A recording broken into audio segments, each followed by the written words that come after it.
Testament de Johnny Hallyday, le rocker forcé par Laetitia? Une aberration.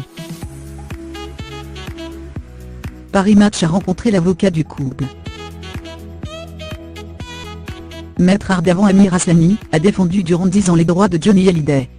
L'avocat parisien, dont le cabinet feutré est situé dans un immeuble de la très chic avenue Montaigne, représente à présent sa veuve, Laetitia. C'est à lui que l'on doit notamment le communiqué de presse musclé publié le 1er mars dernier dans lequel il menaçait de poursuivre pénalement quiconque oserait à nouveau s'en prendre publiquement à sa cliente ou à ses filles, Jade et Joie. C'est également ce pénaliste franco-iranien qui se trouvait en première ligne, le 15 mars dernier au tribunal de grande instance de Nanterre, face aux avocats de Laura Smet et David Hallyday, pour la première audience dans l'affaire du testament de Johnny Hallyday. Alors que le délicat dossier de l'héritage se trouve toujours en suspens, Ardavan Amir Aslani s'exprime dans les pages de Paris Match, en kiosque le 22 mars 2018. Un extrait de l'entrevue est d'ores et déjà disponible en ligne. L'avocat revient sur les dernières volontés du taulier.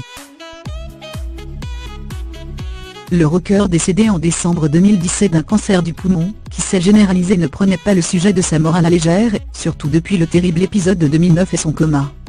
Johnny avait depuis longtemps le désir de régler sa succession, assure Maître Ardavan Amir Aslani, et Laetitia Hallyday n'y était pour rien.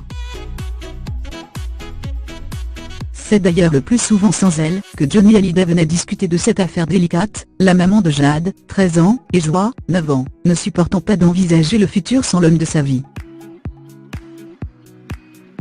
Elle vivait mal de devoir envisager la mort de son mari. Chaque fois que le sujet était abordé, elle pleurait. C'est pourquoi Johnny préférait qu'elle ne soit pas présente lorsqu'il venait me parler de la période qui suivrait sa disparition. Prétendre que Laetitia lui a forcé la main est une aberration quand on connaît la détermination de Johnny, défend l'avocat. L'histoire personnelle de Johnny Hallyday l'a poussé à protéger Jade et Joie.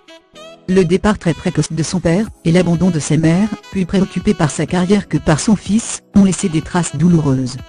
Il était conscient de l'écart d'âge conséquent avec son épouse, avec ses 2 plus jeunes filles. Peu de temps après sa naissance, son père était parti, sa mère l'avait laissé.